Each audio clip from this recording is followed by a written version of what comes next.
Ils sont 5 jeunes boursiers sélectionnés parmi une trentaine de postulants à s'envoler ce soir pour la France. Ils vont étudier dans le domaine des mines qui est sur le volet. Ces jeunes viennent de la 13e promotion du programme 300 jeunes cadres pour le Mali. La Côte d'Ivoire demande à la Banque mondiale un doublement de son aide, soit 500 millions de dollars de plus par an. La demande a été faite à l'occasion de la tournée africaine entamée par le président de l'institution financière Jim Yong Kim. Mali-Botswana, c'est ce samedi dans le cadre des éliminatoires de la CAN 2013.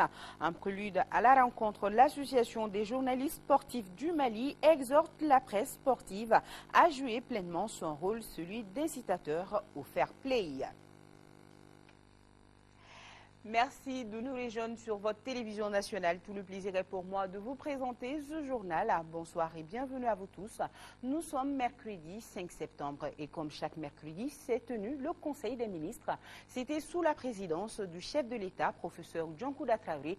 Ibrahima Djomili est à mes côtés sur ce plateau pour nous livrer le contenu du communiqué de conseil. Bonsoir Ibrahima. Bonsoir Nélia, mesdames et messieurs. Bonsoir.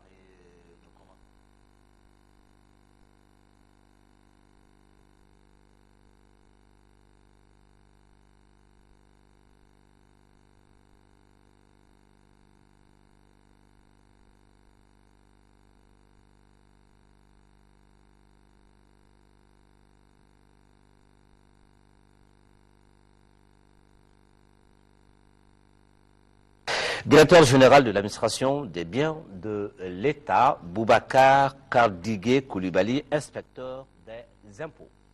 Au titre du ministère de la fonction publique et de la réforme administrative, conseiller technique, Ahmed Mohamed Yahya, administrateur civil chargé des missions, Cheikh Oumar Dambélé, juriste. Au titre du ministère de l'Éducation et de l'alphabétisation, chef de cabinet, Ousmane Kone, ingénieur conseiller technique, Sidi Aïdara, contrôleur général de police. Au titre du ministère du Logement, de l'Urbanisme et des Affaires foncières, conseiller technique, Madame Si Awab Diallo, administrateur civil. Chargé des missions, Abdul Karim Kone, informaticien, Madame Awa Touré, gestionnaire. Au titre du ministère de l'Équipement et de l'Aménagement du territoire, chef de cabinet, général de brigade Mamadou Balo, conseiller technique, Ali Diop, planificateur, Mamadou Wan, ingénieur des constructions civiles, Famoussa Bamba Sissoko, magistrat. Chargé des missions, Amadou Mahaman Sango, journaliste et réalisateur, Iriba Diara, administrateur civil. Au titre des communications, au titre de la présidence de la République, commissariat à la sécurité alimentaire. Le Conseil des ministres a entendu une communication relative à la situation alimentaire et à l'évolution des prix des produits agricoles. S'agissant de la situation alimentaire, d'une manière générale, la situation alimentaire s'est améliorée dans l'ensemble du pays, de même que les conditions générales du cheptel. L'amélioration de la production primaire de la biomasse fourragère à travers le pays a également favorisé l'augmentation de la production laitière, contribuant ainsi à améliorer l'alimentation des populations pasteurs. Si pour les personnes déplacées du Nord vivant dans les camps, la situation alimentaire est acceptable, pour celles vivant en dehors des camps, la situation alimentaire est tributaire des moyens des personnes déplacées et des familles d'accueil. Le gouvernement a décidé de reconstituer les stocks nationaux de sécurité et de poursuivre la distribution alimentaire gratuite aux populations en détresse dans la région du Nord et dans le cercle de Douanza à travers les organisations humanitaires. S'agissant des prix des produits agricoles, les prix pratiqués au détail placent notre pays en position médiane pour toutes les céréales. Au titre du ministère du Logement, de l'Urbanisme et des Affaires foncières, le Conseil des ministres a entendu une communication relative aux mesures envisagées suite à l'éboulement survenu à Sikoro, Sourakabougou, en commune 1 du district de Bamako, suite à l'éboulement de la colline sur des bâtiments à Sikoro ayant entraîné la mort de 4 personnes. Le gouvernement a procédé à l'identification des zones à risque d'éboulement et au recensement des familles concernées. Le Conseil des ministres a décidé d'installer provisoirement les 144 familles identifiées à un endroit approprié et un site sera identifié dans un délai de 3 mois pour leur recasement. Merci À présent, la suite de ce journal, comme je vous le disais dans le sommaire, ils sont 5 jeunes boursiers sélectionnés parmi une trentaine de postulants à s'envoler ce soir pour la France. Ces jeunes viennent de la 13e promotion du programme 300 jeunes cadres pour le Mali. Ils vont étudier dans le domaine des mines et ambitionnent de revenir servir leur pays. Le ministère de l'Enseignement supérieur et de la Recherche scientifique a organisé cet après-midi donc une cérémonie à l'occasion de leur départ. Le reportage est signé Mohamed Diarra. Depuis la création de la bourse d'excellence en 2000, c'est une véritable occasion d'émulation qui est créée entre les élèves. Cette année, ils sont seulement 5 élèves à être déclarés admis au concours d'excellence parmi 30 postulants. Ce petit nombre de boursiers d'excellence s'explique par le faible taux de réussite au bac cette année. Avec leur mention bien et très bien, ces excellents regagnent dès ce mercredi soir la France, où ils doivent poursuivre leurs études supérieures. Il constitue la 13e promotion de la bourse d'excellence relevant du programme 300 jeunes cadres pour le Mali, l'un des fleurons de la coopération franco-malienne dans le domaine de l'éducation. C'est un programme dans lequel nous travaillons ensemble à respecter les engagements de la Convention par lesquels le Mali avait établi un certain nombre de besoins de formation de cadres pour le bien du pays. Ces lauréats vont étudier dans le domaine des mines avec un seul objectif, revenir servir le Mali. Du moins, c'est l'une des clauses du contrat entre eux et l'État malien. Nous allons étudier d'abord à Valence pour la préparation d'entrée dans les écoles d'ingénierie. Bon, je crois que ce sera à Grenoble. Nous allons étudier l'ingénierie en mine. Au cours de notre cursus, il suffit de suivre les indications qu'ils vont nous donner, mais ce qui est sûr, nous allons nous battre pour pouvoir relever le défi parce que c'est un défi qui se pose à nous tous 5 qui sont là. Donc je suis sûr que nous allons pouvoir le faire et après venir servir bien sûr le Mali. Le représentant du ministre de l'Enseignement supérieur et de la Recherche scientifique a prodigué des conseils aux futurs cadres du Mali. Aux étudiants boursiers de cette 13e promotion, je leur demande de prendre exemple sur leurs prédécesseurs pour honorer la nation malienne en méritant des valeurs de discipline, d'abnégation et de culture d'excellence.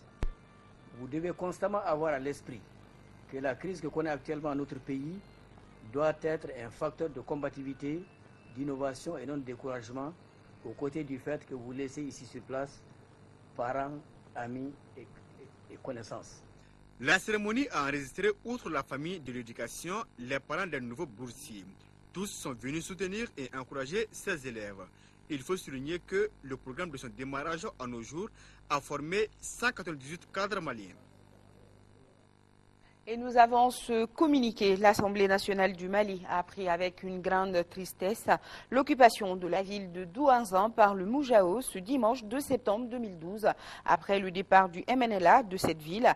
Face à cette situation, l'Assemblée nationale du Mali, tout en manifestant toute sa solidarité avec les populations des régions occupées, déplore cette nouvelle agression et demande au gouvernement de prendre sans délai toutes les dispositions en vue d'une intervention rapide avec l'appui de la communauté internationale CEDEAO, UA, ONU pour la libération totale du pays.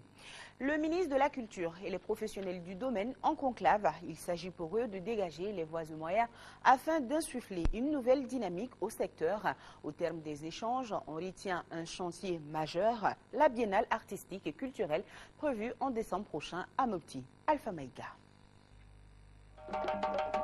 Si la culture s'évaluait en espèces sonnantes et trébuchantes, le Mali serait assurément l'un des pays les plus riches du monde, disait un éminent homme de culture. Les autorités maliennes, elles aussi, sont conscientes de la richesse culturelle du pays. L'une des preuves, c'est cette rencontre des différents acteurs culturels initiée par le département. Il s'agit d'insuffler une nouvelle dynamique au secteur. La culture est un aspect important du développement.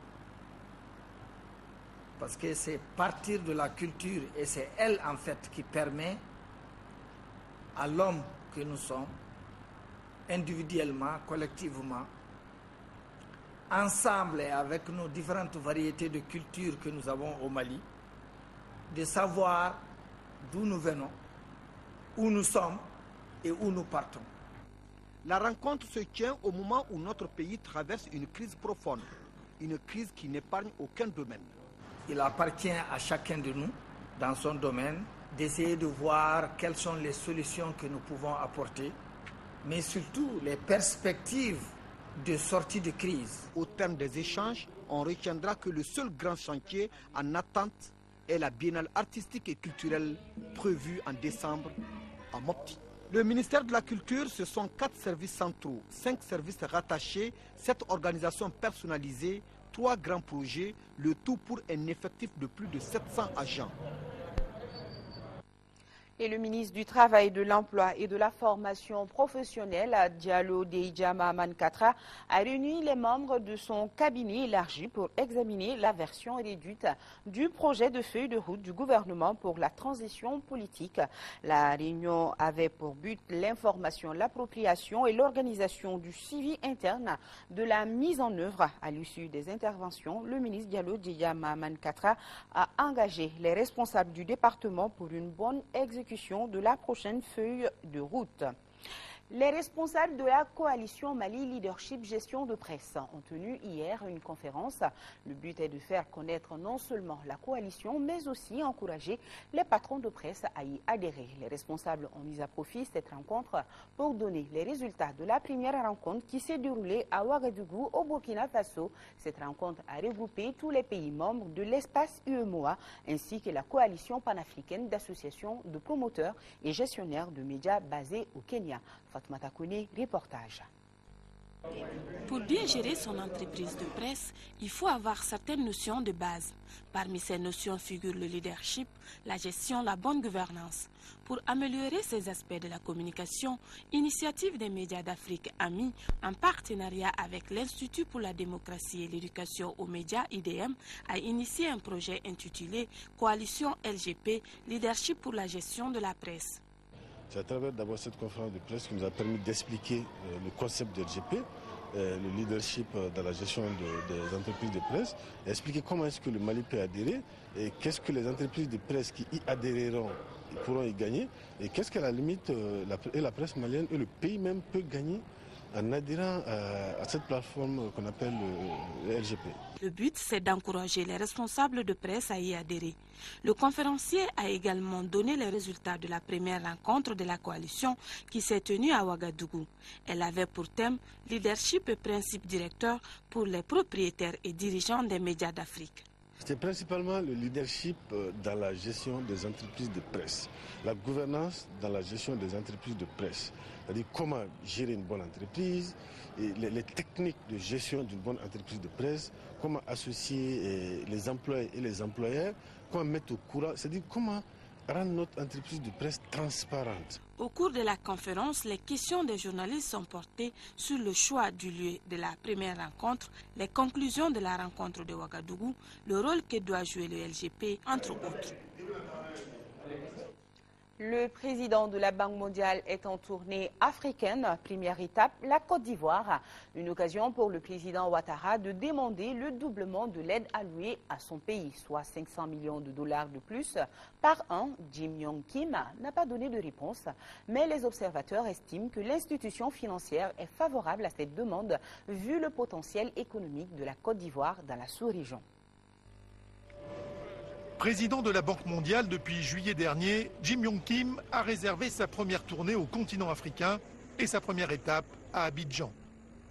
Un soutien de poids pour le président Ouattara qui est confronté aux séquelles de la grave crise politico-militaire de 2010-2011. Un allègement de dette de 4,4 milliards de dollars a déjà permis au pays de renouer avec la croissance, mais le président ivoirien demande plus. Que vous puissiez également avoir beaucoup plus de flexibilité, plus de souplesse dans le mode d'intervention de votre grande institution et que les montants donc, alloués à la Côte d'Ivoire soient augmentés de manière substantielle. Précisément 500 millions de dollars par an, soit le doublement de l'aide actuelle. À l'issue des visites d'un centre de formation qui accueille d'anciens combattants, d'un parc industriel réservé aux petites et moyennes entreprises, le président de la Banque mondiale n'a pas caché son optimisme. Je suis ici parce que je crois en ce pays, aux habitants de ce pays, je crois en ses dirigeants, je crois à l'avenir de la Côte d'Ivoire. Aucune réponse n'a été apportée à la demande ivoirienne, mais le pays représente 40% de l'économie régionale et doit retrouver son rôle moteur. Un argument de poids pour l'institution internationale. Jim Yong Kim a quitté Abidjan pour l'Afrique du Sud. Aux États-Unis, elle est la vedette, l'icône de ces 6000 délégués démocrates qui ont fait le déplacement pour la convention du parti. Il s'agit de Michelle Obama, la première dame des États-Unis, adulée par tout un peuple. C'est elle la première qui dévoile les espoirs de son mari par rapport à ce qu'il veut réaliser pour son pays lors de son second mandat. Écoutée par tous, ses fans la décrivent comme une femme hors du commun. Il y avait de la joie dans l'air mardi à l'ouverture de la Convention nationale du Parti démocrate américain. 6000 délégués réunis à Charlotte en Caroline du Nord pour confier formellement à Barack Obama la tâche de les mener à la présidentielle. L'un après l'autre, les intervenants à la tribune ont salué en lui un défenseur de la classe moyenne, contrairement à son adversaire, l'homme d'affaires multimillionnaire Mitt Romney. Julian Castro, le jeune maire hispanique étoile montante du parti, dépeint comme la version latino de Barack Obama, s'est vu attribuer l'un des discours phares de la Convention. Il a précisé l'enjeu, selon lui, de ces élections. C'est un choix entre un pays où la classe moyenne paie plus, afin que les millionnaires puissent payer moins, et un pays où chacun paie sa juste part pour qu'on puisse réduire le déficit et créer les emplois de l'avenir. La vedette de la soirée, ce fut bien sûr Michelle Obama. Plus populaire que son mari, la première dame a cherché à recréer la magie Obama sans jamais mentionner le nom de Mitt Romney. Barack connaît le rêve américain parce qu'il l'a vécu.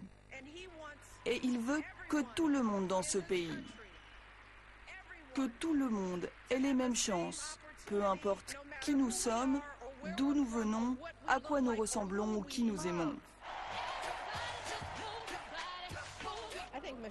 Je pense que Michelle Obama a mis le feu à la salle.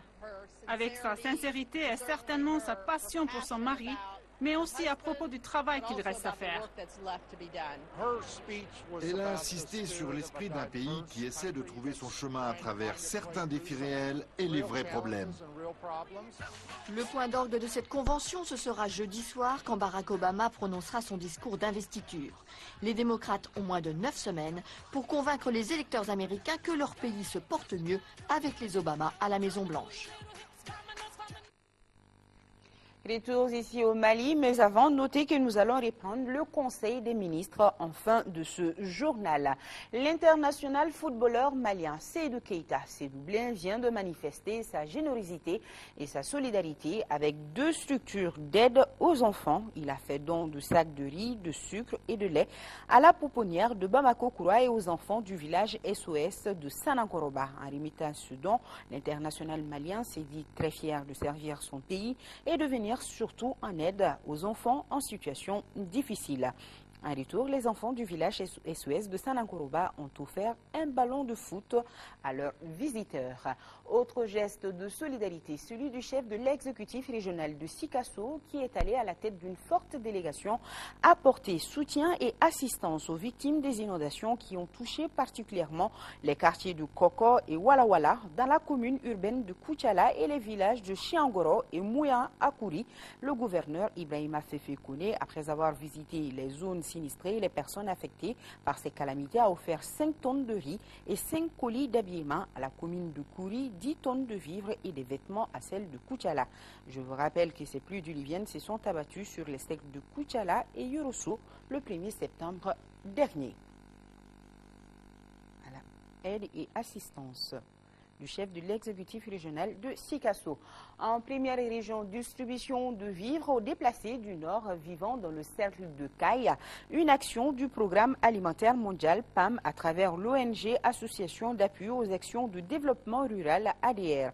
27 tonnes de vivres ont été distribuées à plus de 500 personnes qui ont été officiellement recensées dans le cercle de Caille. Ces vivres sont composés de sacs de sorgho, de boîtes de petits pois, de sacs de super céréales, de cartons d'huile et de sacs de sel iodé. Le préfet du cercle de Caille, Sadio Keita, a remercié le PAM pour ce geste de solidarité à l'endroit des déplacés du Nord.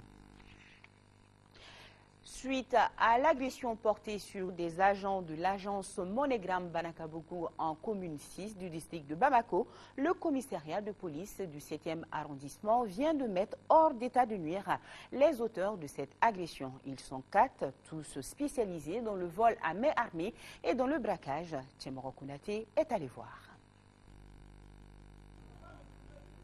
Fin de cabale pour ces bandits de grand chemin entre les mains des forces de sécurité du commissariat de police du 7e arrondissement du district de Bamako. Il s'agit de Aruna Djara, le chef de la bande juriste de formation, et de Sekou Wagé, comptable de formation, tous domiciliés à Kalabankoura. Ces individus font partie d'une bande de 4 malfrats se faisant passer pour des militaires. Les points d'opération sont généralement les agences de MoneyGram. La dernière en date qui a abouti à leur arrestation le 29 août dernier, c'est celle de l'agence de Banakabougou en commune 6. Avant l'intervention des forces de sécurité, ils avaient été sérieusement passés à tabac par une foule révoltée. Ils viennent à un moment où la clientèle est rare. Un se met à la porte pour essayer de distraire. Pendant ce temps, ils ont fermé la porte sur eux. Alors il y a le vigile, il y a le caissier. Donc, il faut tout de suite neutraliser le vigile. Et maintenant, aller vers le caissier ou la caissière. Interrogé, le chef de la bande a déclaré avoir reçu la tenue d'un militaire qui, au dire du commissaire, sera entendu dans les jours à venir. Cette arrestation fait suite à de nombreux forfaits perpétrés, dont les plus récents se sont déroulés aux agences de Daoudabougou, Tomikorobougou et Nyamakoro. Vous avez vu la Tour d'Afrique. Vous avez vu le Canari. Il y a plusieurs trous. Vous avez vu les mains pour boucher ces trous.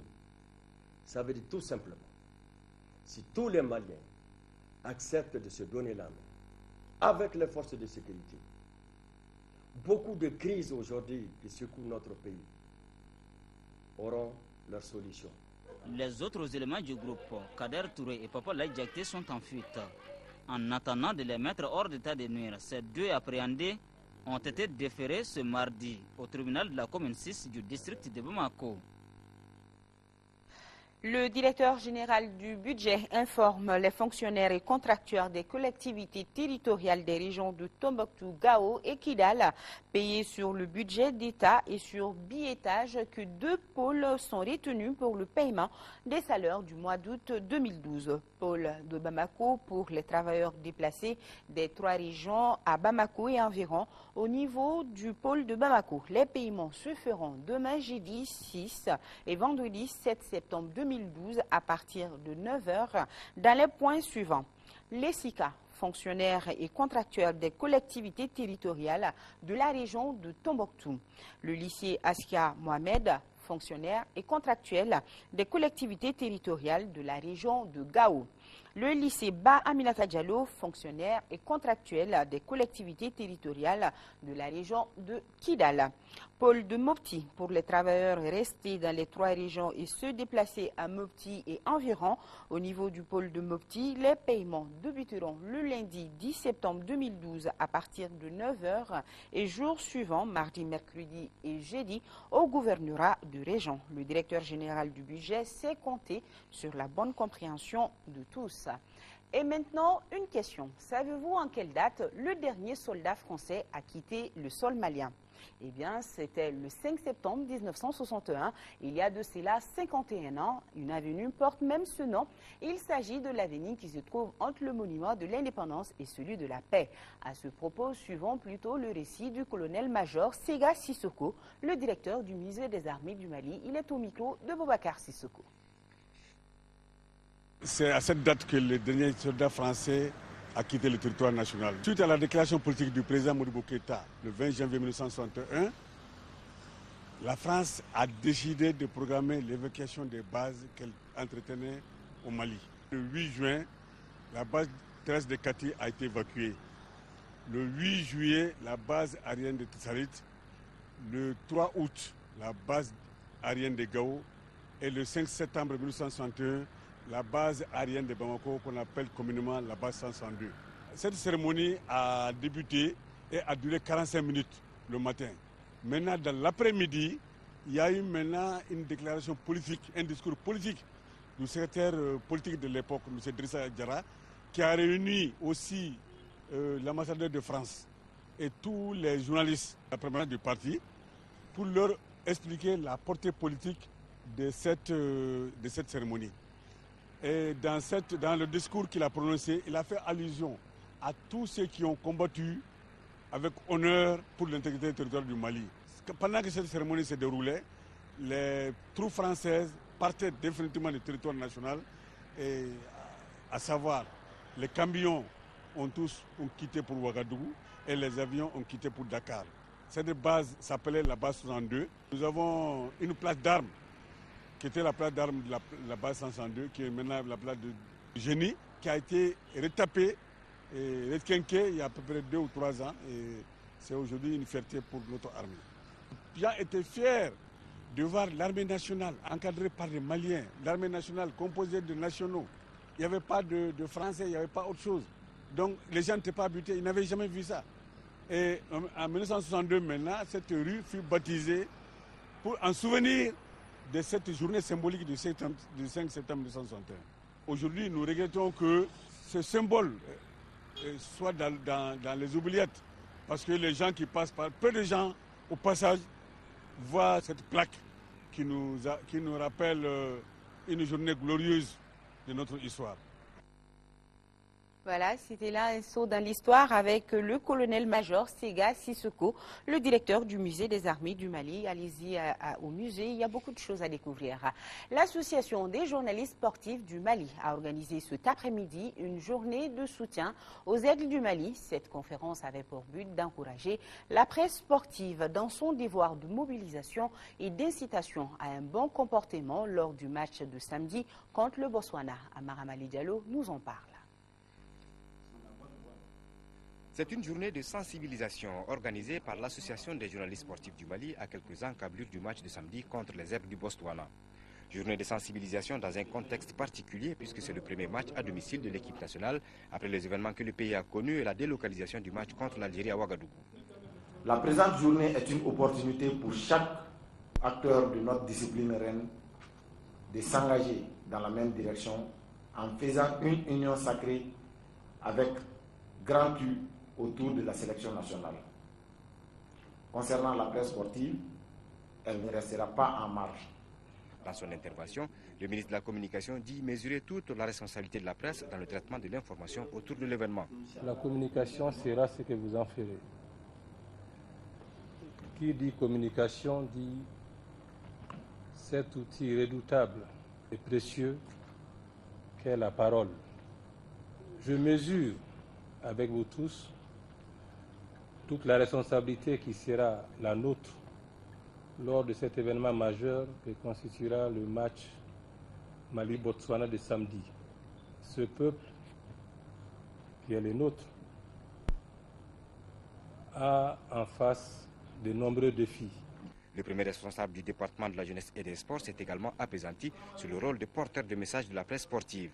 La cérémonie qui nous réunit aujourd'hui est pleine de signification pour mon département, car elle répond à un de nos soucis majeurs, à savoir la sensibilisation et la mobilisation de la population malienne en vue d'une large participation à la pratique du sport et au développement des différentes disciplines sportives. Votre initiative, à l'occasion de la rencontre de football Mali-Botswana du 8 septembre 2012, comptant pour les éliminatoires de la Coupe d'Afrique des Nations 2013, a d'autant plus de portée qu'elle se passe à un moment où notre pays est regardé, jugé et souvent indexé eu égard à la situation particulière que nous vivons. L'Association des journalistes sportifs du Mali, dans sa mission de mobilisation et de conscientisation, ouvrira certainement avant l'échéance de samedi d'autres tremplins d'expression allant toujours dans le sens du respect de l'autre. Et notez également que pour soutenir l'association des journalistes sportifs du Mali, dont le siège a été cambriolé la semaine dernière, l'international malien Seydou Keita lui a offert 5 ordinateurs. Toujours concernant le match de samedi, les commissions en charge de la billetterie et de la sécurité ont rencontré aujourd'hui au siège de la Fédération malienne de football les hommes de médias. Objectif, échanger sur les mesures à prendre pour le match Mali-Botswana de samedi prochain. Abdul Karim Kaba. C'est devenu une tradition. À la veille de chaque grand match, les commissions billetterie et sécuritaires rencontrent la presse pour communiquer sur les dispositions à prendre. Le match Mali-Botswana, comptant pour les éliminatoires de la CAN 2013, n'a pas fait exception à la règle. Pour ce match, compte tenu de la situation que traverse le Mali, des mesures ont été prises. Sur le plan sécuritaire, on a vraiment renforcé les capacités et les effectifs du maintien d'ordre. Parce que les aspects sécuritaires aujourd'hui, nous sommes un peu dans le collimateur de la CAF. Nous avons déjà pris les dispositions pour que le match puisse se dérouler dans les conditions les meilleures, sans incident et sans problème. Pour les gradins, 40 000 billets seront confectionnés. Si tous les billets de toutes les loges et des gradins sont vendus, ils apporteront 50 millions de francs CFA. Ces billets varient entre 10 000 et 1 000 francs CFA selon la loge.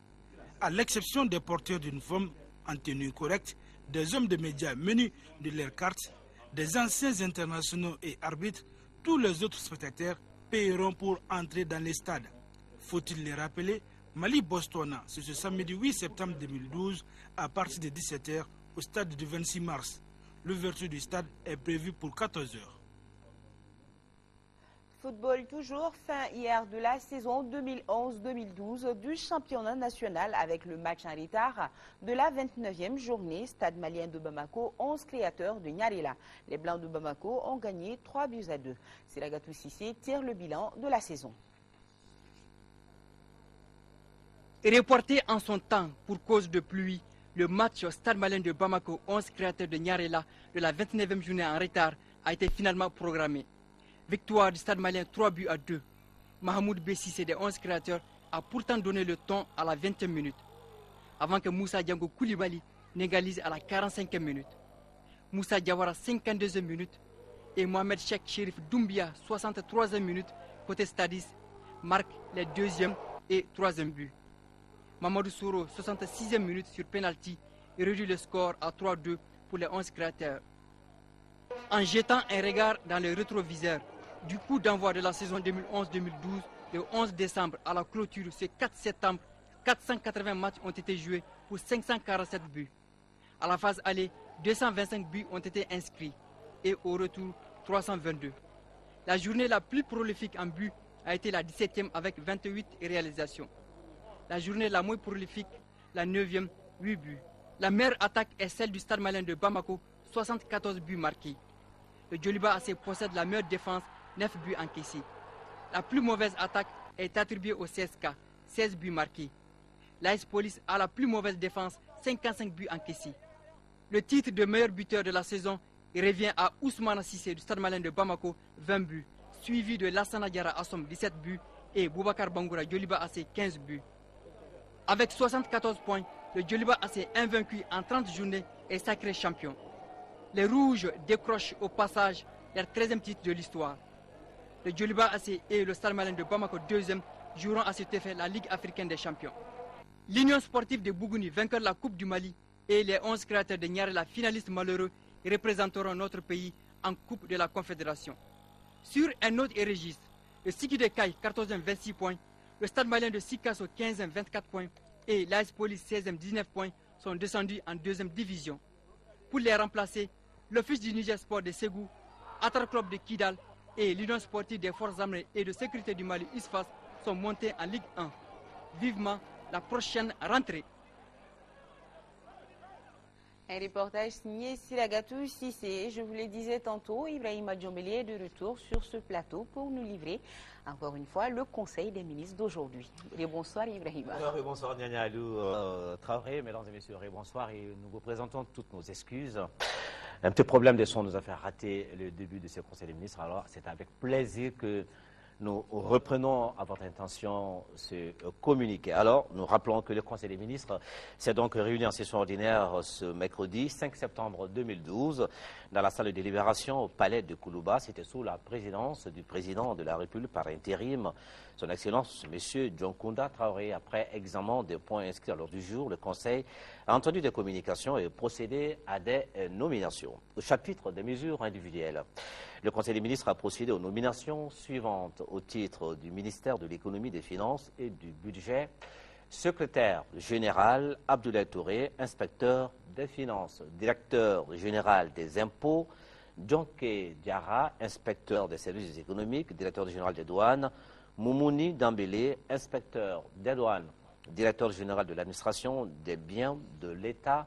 Boubacar Kardigué Koulibaly, inspecteur des impôts. Au titre du ministère de la fonction publique et de la réforme administrative, conseiller technique, Ahmed Mohamed Yahya, administrateur civil. Chargé de mission, Cheikh Oumar Dambélé, juriste. Au titre du ministère de l'Éducation et de l'Alphabétisation, chef de cabinet, Ousmane Kone, ingénieur, conseiller technique, Sidi Aïdara, contrôleur général de police. Au titre du ministère du Logement, de l'Urbanisme et des Affaires foncières, conseiller technique, Madame Si Awa Diallo, administrateur civil, chargé des missions, Abdul Karim Kone, informaticien, Madame Awa Touré, gestionnaire. Au titre du ministère de l'Équipement et de l'Aménagement du Territoire, chef de cabinet général de brigade, Mamadou Balo. Conseiller technique, Ali Diop, planificateur, Mamadou Wan, ingénieur des constructions civiles, Famoussa Bamba Sissoko, magistrat chargé des missions, Amadou Mahaman Sango, journaliste et réalisateur, Yiriba Diara, administrateur civil. Au titre du ministère, au titre des communications, au titre de la présidence de la République, commissariat à la sécurité alimentaire. Le Conseil des ministres a entendu une communication relative à la situation alimentaire et à l'évolution des prix des produits agricoles. S'agissant de la situation alimentaire, d'une manière générale, la situation alimentaire s'est améliorée dans l'ensemble du pays, de même que les conditions générales du cheptel, l'amélioration de la production primaire de la biomasse fourragère à travers le pays a également favorisé l'augmentation de la production laitière, contribuant ainsi à améliorer l'alimentation des populations pasteurs. Si pour les populations déplacées du Nord vivant dans les camps, la situation alimentaire est acceptable, pour celles vivant en dehors des camps, la situation alimentaire est tributaire des moyens des personnes déplacées et des familles d'accueil. Le gouvernement a décidé de reconstituer les stocks nationaux de sécurité et de poursuivre la distribution alimentaire gratuite aux populations en détresse dans la région du Nord et dans le cercle de Douanza à travers les organisations humanitaires, s'agissant des prix des produits agricoles. Les prix pratiqués au détail placent notre pays en position de médiane pour toutes les céréales. Au titre du ministère du Logement, de l'Urbanisme et des Affaires foncières, le entendu une communication relative aux mesures envisagées et suite à l'éboulement survenu à Sikoro, sur Akabougou, en commune 1 du district de Bamako. Suite à l'éboulement de la colline sur des bâtiments à Sikoro ayant entraîné la mort de 4 personnes, le gouvernement a procédé à l'identification des zones à risque d'éboulement et au recensement des familles concernées. Le Conseil des ministres a décidé d'installer provisoirement les 144 familles identifiées à un endroit approprié. Un site sera identifié dans un délai de 3 mois pour leur recasement. C'était donc là le retour sur la lecture du Conseil des ministres de ce soir. Merci Ibrahima. Et avant de refermer ce journal, une nouvelle triste. La mort vient de frapper dans les rangs des anciens de la diplomatie malienne. Tidjani Guissé, ancien ambassadeur, nous a quittés à 76 ans. Il a été inhumé cet après-midi au cimetière de Sotuba. Adama Koulibaly, reportage. Il s'appelait Tidjani Guissé, né en 1936. Après des études primaires à Ségou, sa région natale, M. Guissé a fait des études supérieures au Sénégal avant d'entamer sa carrière diplomatique. De 1961 à sa retraite, il a occupé plusieurs postes de responsabilité. Chef de cabinet du président Modibo Keïta, conseiller diplomatique du président Moussa Traoré, ambassadeur du Mali en Chine, dans l'ancienne Union soviétique, en Yougoslavie, au Sénégal et en Algérie. Il a reçu plusieurs distinctions. Commandeur de l'Ordre national du Mali, de l'Ordre national du Lion du Sénégal, la Légion d'honneur française. Et c'est un grand serviteur du Mali. Toute sa vie, il l'a dédié au Mali et au peuple malien. Je retiens de lui un homme sérieux, un patriote, un père de famille exemplaire, un compagnon qui est toujours prêt à dire la vérité, à donner le bon conseil. Ce qu'il y a de plus important pour nous, c'est connaître soi-même et aimer son pays. Ceux qui sont en activité dans la diplomatie malienne trouvent que ce défunt M. Tidjane Guissé est parmi ceux qui ont frayé la piste de la diplomatie malienne. C'est une légende qui vient de disparaître. M. Guissé a été de tous les combats du Mali. C'était ce qu'on appelait les pionniers de la diplomatie malienne. Ceux qui ont posé le jalon avec le président Modibo Keïta. À 76 ans, M. Tidjane Guissé s'en va en laissant une veuve et 5 enfants. Que son âme repose en paix. Amen. Sur ce prend fin ce journal. Tout de suite, la météo avec Abdoulaye Keïta. Demain, 20h, vous serez avec Aoué Touré. Merci à vous qui nous regardez de la Belgique, de l'Espagne et de la Grande-Bretagne et partout ailleurs à travers le monde. Et retenez que nous sommes de cœur et d'action avec nos compatriotes des régions du nord du Mali vivant sous occupation. On ne les oublie pas. Merci et bonsoir.